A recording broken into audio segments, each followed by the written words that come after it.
Vous avez totalement raison, c'est un truc boujadiste de parler de corruption. Non, moi je ne pense pas du tout qu'ils sont corrompus. Quelques-uns C'est peut-être. juste que quoi? Mais ils sont névrosés.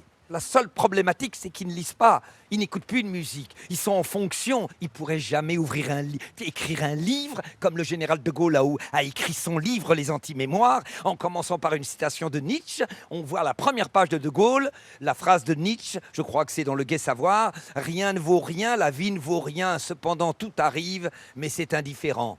Voilà comment il commence de Gaulle. Va demander à nos pauvres actuels, quels qu'ils soient, toutes les têtes de liste, à part deux, têtes de liste merveilleuses, à part deux, mais qui répondent bien avec lourdeur. Tête de liste, Ça à va. part deux. On a compris. Je pense oui, que s'il y mais a je quelqu'un qui n'a pas répète, compris... Tête de liste, j'aime bien l'idée de tête de gondole. Fabrice Enigmatique. Lucchini, vous connaissez Emmanuel Macron, vous connaissez François Hollande, vous connaissez Nicolas Sarkozy et tous les autres, même Bien, ceux qui ne sont Salamé, pas on ne présidents. connaît jamais un homme politique, parce qu'ils ne sont pas humains. C'est pas des humains, c'est des animaux étranges comme les comédiens. Molière disait, qu'est-ce qu'un comédien? Un animal étrange. Et les hommes politiques ne Les sont hommes pas des politiques, c'est humains. des animaux étranges, mais qui n'ont pas de texte.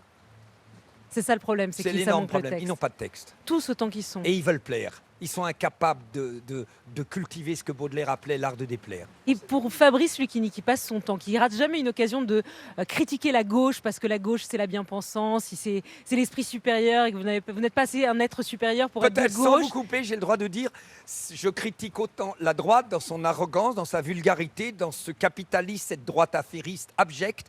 Moi, ceux qui gagnent, ils sont venus dans ma loge, dans Les écrivains parlent d'argent.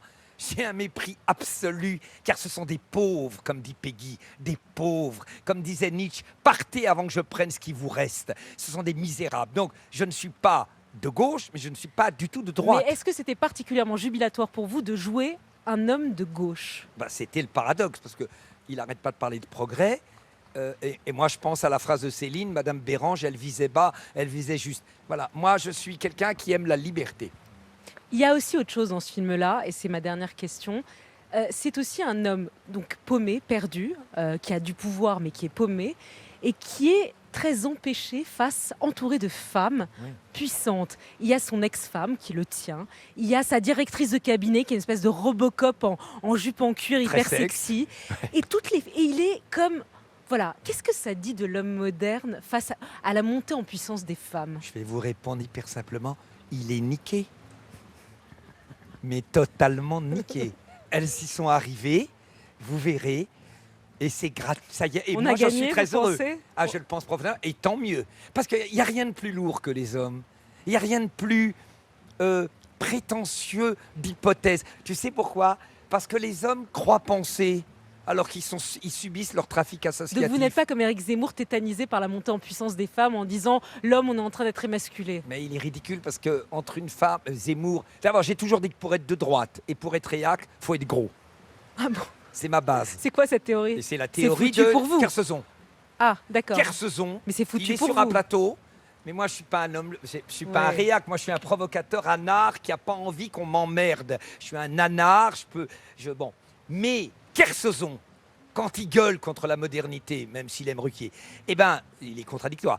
Mais il est gros, il est puissant, il a fait du bateau. Faut être abondant quand on est réac. Est-ce que vous craignez le manque de virilité? Ah ben Est-ce que- moi, j'ai est-ce que ça- pas le craint Non. parce que j'ai eu du succès avec les femmes que parce qu'elles Non, aimaient mais les mecs c'est même pas une efféminés. histoire de succès avec les femmes On ou est pas. niqués, elles vont gagner, et tant mieux, parce qu'elles sont plus intelligentes, plus adaptées, plus douées pour la vie, parce qu'elles ne sont pas victimes de leur pauvre mental, de leur pauvre pensée. Vous Elles avez sont eu- organiques, et je sais que là je vais me faire insulter parce que je les résume à l'intuition. Elles vont encore me dire, enculé, on va te foutre en prison. Oui, ma grande, je parle à une féministe virtuelle. Oui, vous êtes plus merveilleuse que les hommes parce que les hommes pensent et que vous savez ne pas penser. Et ne pas penser, c'est le secret d'être un acteur. Parce que la pensée, c'est de la merde. Ou alors, c'est la pensée de Descartes ou de Nietzsche. Alors là, attention, Oui. on se calme.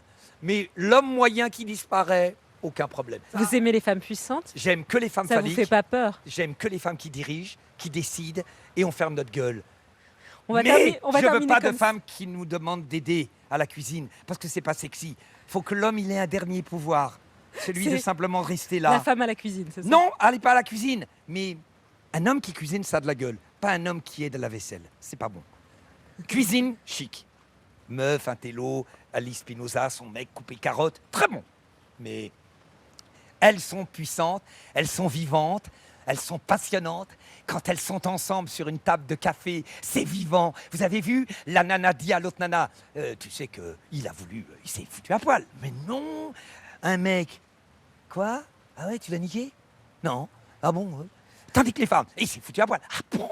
Oh là là, mais raconte. Et bien, tout d'un coup, j'étais super emmerdé. Et tu vois les 4 copines projetées dans leur histoire. Oui. Elles sont débarrassées de leur tub.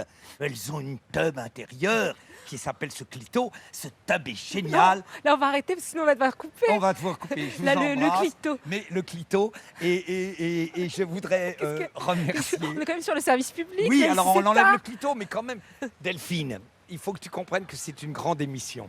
Donc en gros, c'est un bonheur que les femmes gagnent. Alors si c'était Nietzsche, Zemmour, on pourrait dire t'as raison de gueuler, mais on n'est pas Nietzsche tous. Donc on ferme et t'as on vu les ce que laisse dit mon gagner. personnage? Vous savez pas à quel point les femmes m'impressionnent. Et ce qui est merveilleux dans ce que vous avez fait, c'est que vous m'avez renseigné. J'avais même pas compris ça. Ce qui est génial quand on tourne un film, c'est qu'on ne comprend rien de ce qu'on fait. Là, je savais même pas qu'il y avait autant de femmes autour de lui. J'avais pas réalisé.